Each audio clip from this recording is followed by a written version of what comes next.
Hola chicos, bienvenidos a un nuevo video de Pasagao. Pero antes, la inflación. La inflación es la subida general de precios. Sin embargo, existen dos conceptos antagónicos relacionados con la inflación. El primero, el que podemos llamar fenómeno monetario, que se requiere el aumento sin respaldo de la cantidad disponible de moneda en un territorio por parte del Banco Central, o dicho de otra forma, en la sobreoferta de dinero. El segundo, son efectos de un monopolista de la moneda.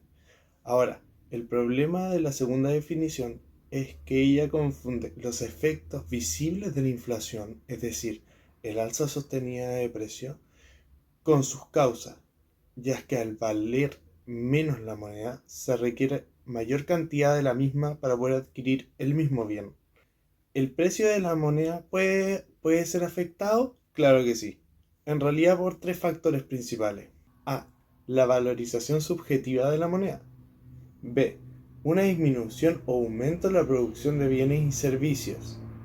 Y C. El aumento o disminución de oferta de dinero con respecto a su demanda.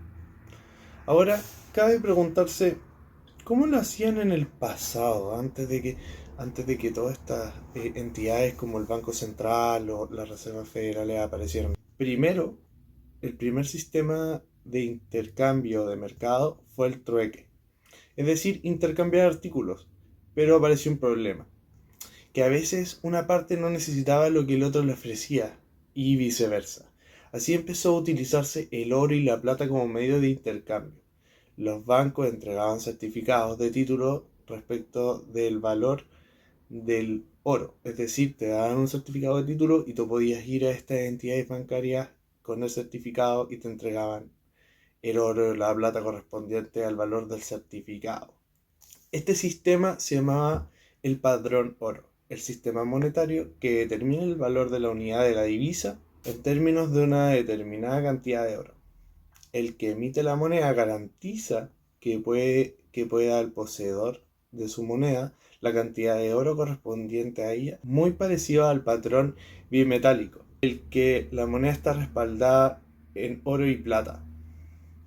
La aplicación del padrón empezó durante el siglo XIX como base del sistema financiero internacional.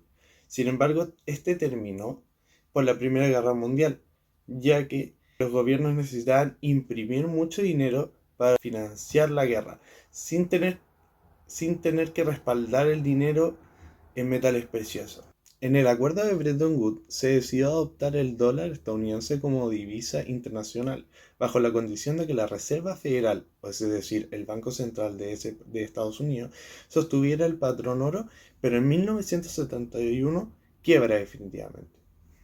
Por lo que el dólar se convierte de facto o de forma inmediata en una moneda fiat, respaldada por una imposición gubernamental estadounidense y sin valor intrínseco por un valor legal propio, que es muy distinto al dinero conocido como fiduciario.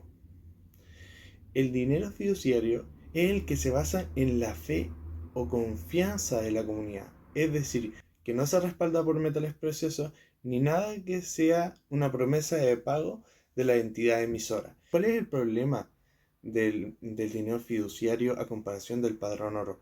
Bueno, que hay algunos gobiernos o algunos estados que no tienen bancos centrales autónomos y están sujetos a aplicar políticas monetarias respecto a los gobiernos de turno. Y no todos los políticos saben de política monetaria. Entonces, tienden a emitir mucho dinero. Los primeros efectos de la inflación no se ven simplemente en la economía, se ven los efectos positivos primero, que el aumento de plata.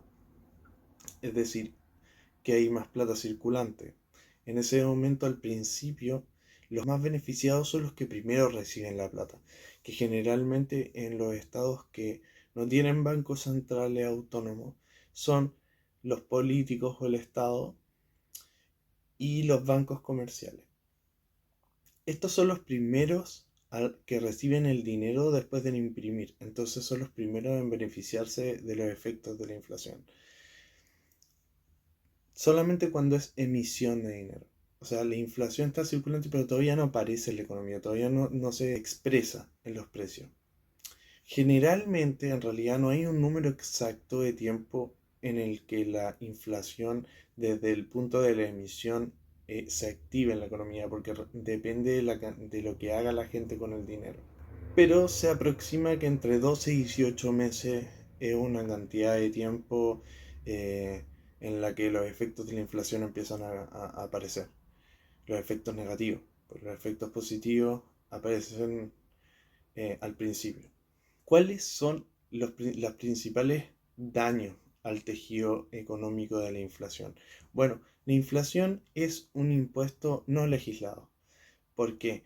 Porque el Estado emite más dinero del que se necesita en la economía, ellos son los primeros en beneficiarse y luego los que pierden el valor adquisitivo de su moneda son los que, curiosamente, crearon riqueza en la economía. Y no solo eso, sino que las personas con menos recursos, de posiciones sociales más escasas, la inflación les pega entre 20 y 25 veces más por diferentes motivos. Bueno, uno de ellos es que tienen mucho menor capacidad de ahorro. Al tener menor capacidad de ahorro, el pequeño ahorro que tienen, al devaluarse, bueno, se explica por sí mismo. Espero que les haya gustado el video. Como pueden ver, ahora tenemos luz nueva. Me gusta mucho. La compré para poder entregarle un mejor servicio porque se veía como un poco vacía. Espero les haya gustado el video de hoy. Durante la semana les tendré preparada más sorpresas, nuevos videos, más material. Y si quieren comunicarme cuáles son los temas que quieren conversar, pueden dejármelo en la caja de comentarios. Yo voy a revisarlos y voy a tratar de contestarlos todos. Espero que estén muy bien y viva Chile mierda.